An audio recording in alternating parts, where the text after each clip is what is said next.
आज हमारा टॉपिक है डायफ्रैक्शन ग्रेटिंग। इसमें सबसे पहले हम डायफ्रैक्शन की डेफिनेशन देख लेते हैं।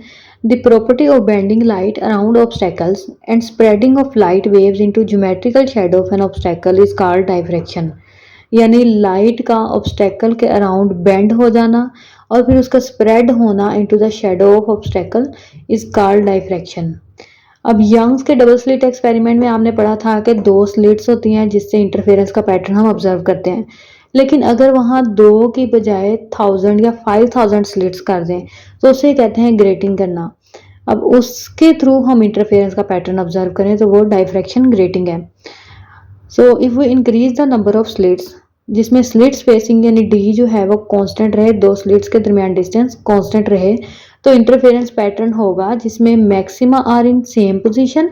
मैक्सिमा यहाँ पे ब्राइट को कहेंगे, यानी जो ब्राइट पॉइंट्स थे, ब्राइट फ्रिंजेस थी, are in same position but progressively narrow. Position उनकी सेम होगी लेकिन नैरो हो जाएंगे। ये नैरो मैक्सिमा एंगुलर पोजीशन और वेवलेंथ ऑफ लाइट को मेजर करने में हेल्प करते हैं विद हाई प्रिसीजन।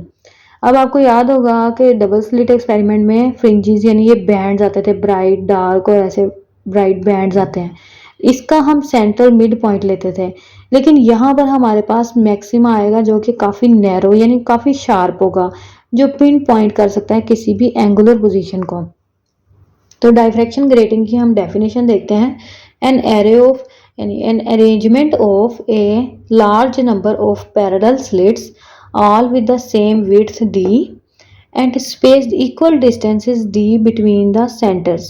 उनके सेंटर्स में डिस्टेंस भी इक्वल हो, उनकी विड्थ भी सेम हो, इस कॉल्ड डायफ्रैक्शन ग्रेटिंग। ये डायफ्रैक्शन ग्रेटिंग को फर्स्ट कंस्ट्रक्ट किया था फ्रॉनफर ने यूजिंग फाइन वायर्स। उन्होंने वायर को एक साथ पैरेलल स्पेस किया जिसमें से लाइट पास की और इस तरह बहुत सारी मल्टीपल स्लिट्स बन गई थी। तो grating can be made by, grating को हम क्रिएट कर सकते हैं by two methods using diamond point to scratch many equally spaced grooves on a glass और मेटल सरफेस। यानी एक डायमंड जो कि शार्प पॉइंट हो जिसका, उसको अगर हम ग्लास या मेटल की सरफेस पे स्क्रैच करके ग्रूव्स बनाएं तो भी ग्रेटिंग होगी। और by photographic reduction of a pattern of black and white strips on paper, paper पर ब्लैक और वाइट स्ट्रिप्स बनाएंगे, फिर उसकी फोटोग्राफ लेकर उसको छोटा करेंगे यानी रिड्यूस करेंगे और फिर उसको ग्लास पर ट्रांसफर कर दिया जाता है और इसमें से हर वाइट स्ट्रिप जो होगी वो एक ग्रेटिंग का यानी एक स्लिट बनेगी जिसमें से लाइट पास करेगी। अब डायफ्रैक्शन ग्रेटिंग में हम स्लिट्स को रूलिंग्स या लाइंस कहते हैं। ये diffraction grating using laser light का एक्सपेरिमेंटल सेटअप है। इसमें लेज़र लाइट है as a source of light जो इस ग्रेटिंग से डायफ्रैक्ट होकर आगे स्क्रीन पर आएगी जहां इंटरफेरेंस का पैटर्न ऑब्जर्व किया जाता है। दो स्लिट्स के दरमियान डिस्टेंस d है और इस डायफ्रैक्शन ग्रेटिंग से स्क्रीन तक का डिस्टेंस p है।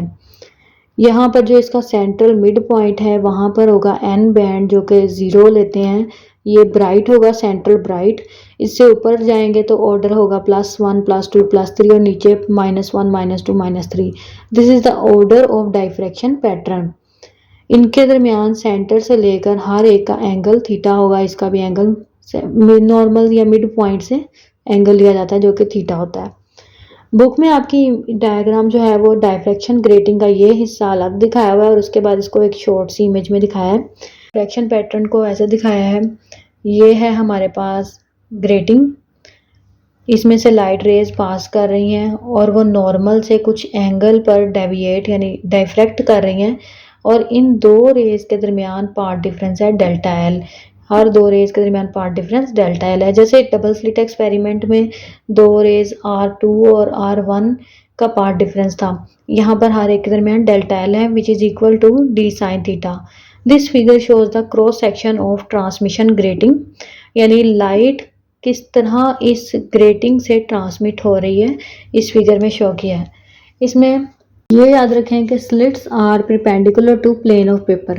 प्लेन ऑफ पेपर आपको पता है जैसे पेपर पे लाइंस होती है वो हॉरिजॉन्टल होती हैं और स्लिट्स इससे परपेंडिकुलर हों, जैसे यहाँ दिखाया हुआ है कि their slits are perpendicular to the plane of paper. आगे है the spacing between centres of adjacent slits is called grating spacing. यानी जो एडजेसेंट स्लिट्स के दरमियान स्पेसिंग है उसे ग्रेटिंग स्पेसिंग यानी डी कहते हैं। और डायफ्रैक्शन ग्रेटिंग में एक प्लेन मोनोक्रोमेटिक वेव, प्लेन मतलब सीधी प्लेन वेव फ्रंट वाली, monochromatic single wavelength single colour वाली वेव फॉल करेगी इंसिडेंट नॉर्मली ऑन ग्रेटिंग, यानी 90 के एंगल पर ग्रेटिंग पर फॉल करती है। इसके साथ हम अज्यूम करें कि फार फील्ड कंडीशन हो, जिसे फ्रॉन्फर कंडीशन भी कहते हैं, जो कहती है कि इस पी को लार्ज होना चाहिए, यानी कि डायफ्रैक्शन ग्रेटिंग से स्क्रीन तक का डिस्टेंस लार्ज हो। तो ऐसे में जब ये रेज स्क्रीन पर आएंगी तो वो एक पर्टिकुलर पॉइंट पर पैरेलल होंगी, ऑलमोस्ट पैरेलल कंसीडर की जाएंगी। So the pattern formed on screen is far enough away that all the rays emerging from grating and going to a particular point on screen can be considered parallel, that is p large होना चाहिए। चाहे interference 2 slit से हो या multiple slit से हो जैसे grating में, तो ब्राइट मैक्सिमा की डायरेक्शन सेम होगी, यानी ब्राइट फ्रिंजेस सेम ही डायरेक्शन में बनेंगे, उनकी एंगल जो डेविएशन होगी वो सेम होगी। बस डायरेक्शन ग्रेटिंग में ये होगा कि हमारे मैक्सिमा ज़्यादा शार्प होंगे और ज़्यादा नैरो होंगे, और उनका path difference for adjacent slits जो होगा वो delta L is equal to D sine theta, यानी दो स्लिट्स के दरमियान का path difference D sine theta ही लेंगे। So for bright lines path difference is the integer number of wavelength, यानी D sine theta is equal to N lambda. D यहाँ पर है दो स्लिट्स के दरमियान स्पेस यानी grating space, sine theta angle है, N is the order of diffraction pattern, यानी इस इमेज में देखें एन जो है यहाँ पर डायफ्रैक्शन पैटर्न का ऑर्डर है, जिसकी वैल्यू 0 +-1 +-2 +-3 ऐसे लेते हैं। अगर n जो है वो +-1 है तो उसे फर्स्ट ऑर्डर लाइन कहेंगे, 2 है तो second order line and so on. अब यहाँ तक डायफ्रैक्शन ग्रेटिंग मोनोक्रोमेटिक लाइट से की थी। अगर हम इसको वाइट लाइट को यूज़ करके करें तो each order n shows the continuous spectrum, यानी अगर हम यहाँ पर एक वाइट लाइट यूज़ करें जिसमें हर कलर की वेवलेंथ होती है, तो उसके ऑर्डर जो होंगे n वो हर कलर के अकॉर्डिंग डेविएट करेंगे, यानी यहाँ पर एक कंटिन्यूअस स्पेक्ट्रम बनेगा। अब इस इक्वेशन से पता चलता है कि d sine theta is equal to N lambda. इसको अगर हम ऐसे लिखें sine theta is equal to N lambda over d, that shows that अगर n सेम रहे यानी ऑर्डर सेम ही है हमारे पास और d जो है वो दोनों के दरमियान डिस्टेंस सेम रहे, तो sine theta is directly proportional to wavelength. जिस लाइट की वेवलेंथ ज़्यादा होगी वो उतना ही ज़्यादा डेविएट करेगा, उतना ही ज़्यादा एंगल शो करेगा। जैसे रेड लाइट की वेवलेंथ ब्लू लाइट की वेवलेंथ से ज़्यादा है तो deviation of red is greater than deviation of blue, तो सबसे ऊपर जो होगा डेविएट करके जाएगा रेड, फिर ब्लू और उसके बाद अकॉर्डिंगली जैसे वेवलेंथ्स हैं। और इस इक्वेशन से हमें ये पता चलता है कि अगर n यानी डायफ्रैक्शन ग्रेटिंग का ऑर्डर सेम हो तो sine theta is proportional to lambda over slit spacing, यानी sines of deviation angle of the maxima are proportional to the ratio lambda over D. ये साइंस ऑफ डेविएशन एंगल है for maxima. और अगर हमारे पास wavelength increase करेगी तो sine theta increase करेगा, अगर ये स्लिट स्पेसिंग इंक्रीज करेगी तो ऐसे में ये एंगल डिक्रीज करेगा। और अगर हम कहें कि ये डी यानी स्लिट स्पेसिंग बहुत ज़्यादा लार्ज है वेवलेंथ से, ऐसे में एंगल बहुत ज़्यादा स्मॉल आएगा। सो फॉर सब्सटेंशियल डेविएशन यानी एक नोटिसेबल डेविएशन या नोटिसेबल एंगल देखने के लिए डी और ये लैम्डा की वैल्यू ऑलमोस्ट रेंज में होनी चाहिए, एक दूसरे के ऑलमोस्ट करीब होनी चाहिए, यानी grating spacing D and wavelength have the same order of magnitude. इस सेम ऑर्डर ऑफ मैग्नीट्यूड को बुक में एक एग्जांपल से बताया है, जिसमें हम लेते हैं विजिबल लाइट यूज़ करते हैं जिसकी वेवलेंथ होती है 400 से 700 नैनोमीटर। उसके लिए रिक्वायर्ड ग्रेटिंग कहते हैं 1000 स्लिट्स पर मिलीमीटर है, यानी इसको मैं ऐसे कह सकती हूँ ये 1 मिलीमीटर की लेंथ है, इसमें है 1000 स्लिट्स, तो इसको ऐसे भी कह सकते हैं कि number of slits per unit length, यानी ये नंबर ऑफ स्लिट्स हैं पर यूनिट लेंथ। और बुक बताती है कि डी यानी spacing between two slits is the reciprocal of number of slits per unit length. अब देखें आपको पता है यहाँ 1000 स्लिट्स हैं, अब अगर डी यानी इन दो स्लिट्स के दरमियान डिस्टेंस लेना हो तो हम उसे वन ओवर टोटल स्लिट्स करेंगे ना, टोटल नंबर ऑफ स्लिट्स, तो D is the reciprocal of number of slits per unit length. इस तरह हम इन दो स्लिट्स के दरमियान की वैल्यू निकालेंगे, जो कि हमारे पास इस तरह आ जाएगी 1/1000 करने पर 0.001 मिलीमीटर। और इसको हमने वेवलेंथ से कंपेयर करना था और वेवलेंथ हमारे पास है नैनोमीटर में। अब अगर इसको नैनोमीटर में कन्वर्ट करके देखते हैं, यानी मिलीमीटर से नैनोमीटर में जाने का आपको फार्मूला पता है, वैल्यू को 10⁻6 से मल्टीप्लाई करना होता है। तो अगर हम ये डी की ये वैल्यू को 10⁻6 से मल्टीप्लाई करें तो ये आ जाएगा हमारे 10⁻³ और ये माइनस होने के बाद 10⁻³ नैनोमीटर होगा, विच इज़ 1000 नैनोमीटर। और विजिबल लाइट की वेवलेंथ 400 से 700 नैनोमीटर है। तो ये इनकी 10th वैल्यू जो है, 10th की पावर ऑलमोस्ट नियर है।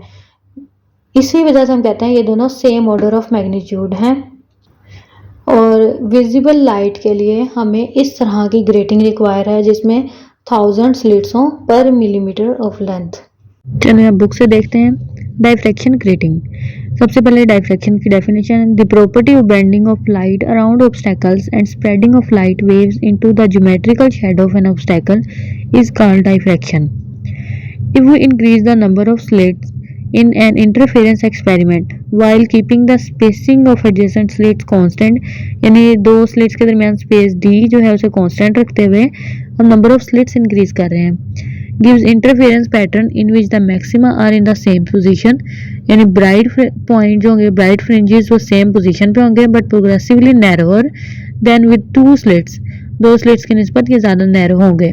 Because these maxima are so narrow, their angular position and hence the wavelength can be measured by to very high precision. As we will see, this effect has many important application. इस वजह से इसकी काफ़ी importance है क्योंकि ये बहुत ज़्यादा प्रिसाइज पोजीशन पर एंगुलर पोजीशन देती है और वेवलेंथ बताती है। आगे डाइफ्रैक्शन ग्रेटिंग की डेफिनेशन है, an array of a large number of parallel slits all with the same width d and spaced equal distance d between centers is called diffraction grating।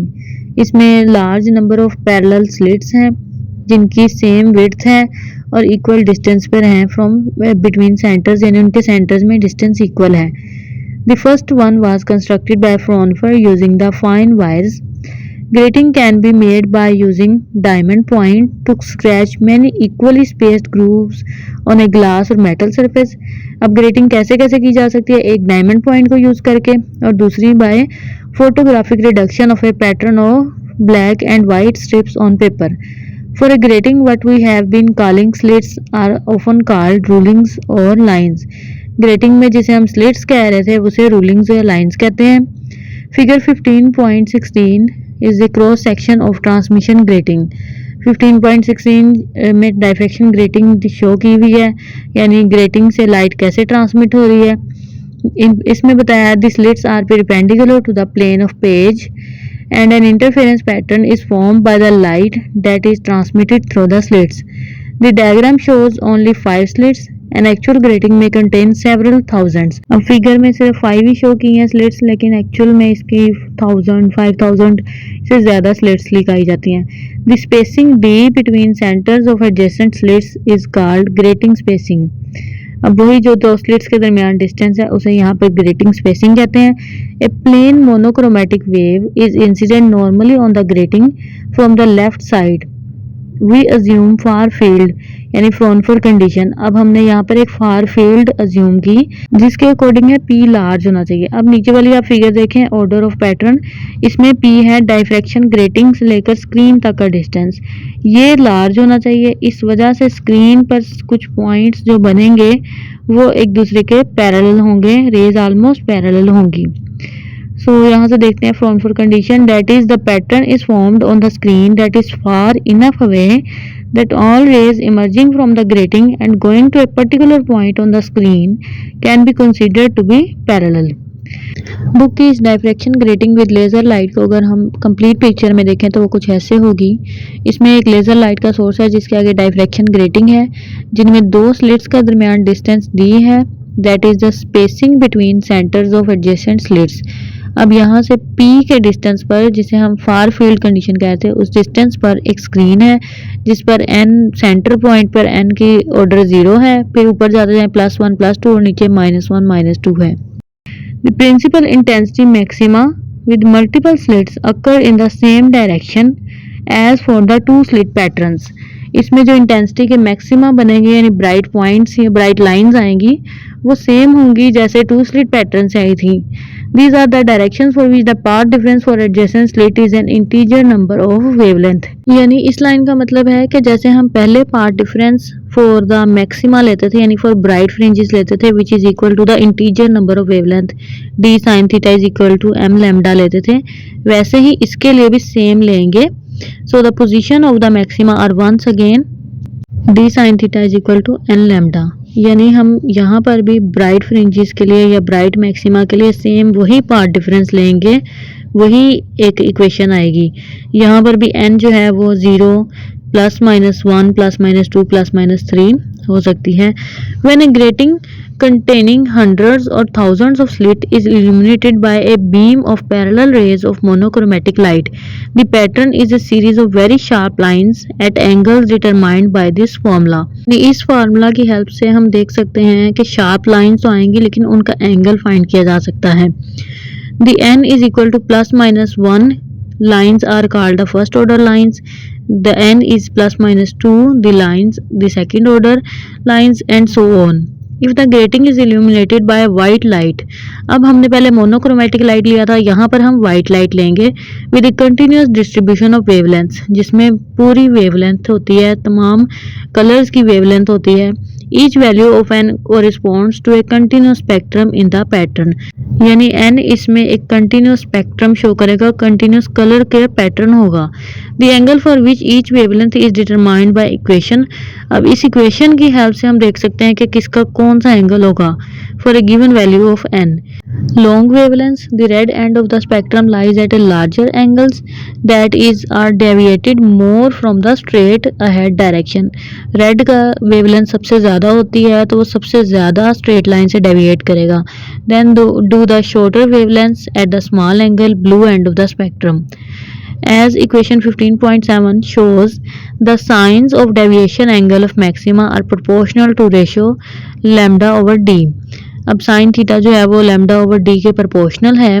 For substantial deviation to occur, यानी एक noticeable angle को देखने के लिए the grating spacing d should be one of the same order of magnitude as the wavelength lambda। d और ये lambda की value को almost same order of magnitude में होना चाहिए। Gratings for use with visible light, visible light जिसकी wavelength 400 से 700 nanometre है, usually have about 1000 slits per millimetre. The value of d is the reciprocal of the number of slits per unit length. अब d क्योंकि दो slits के दरमियान का distance था इसलिए इसको रेसिप्रोकल लेंगे to the number of all the slits per unit length. So d is the order of 1000 nanometre. इसकी सारी डेरिवेशन डिटेल के साथ मैंने आपको लेक्चर में दी है। यहाँ हमारा ये टॉपिक कंप्लीट होता है। अगर आपको हमारी वीडियो पसंद आ रही है तो इसे लाइक करें, शेयर करें और चैनल को सब्सक्राइब करें।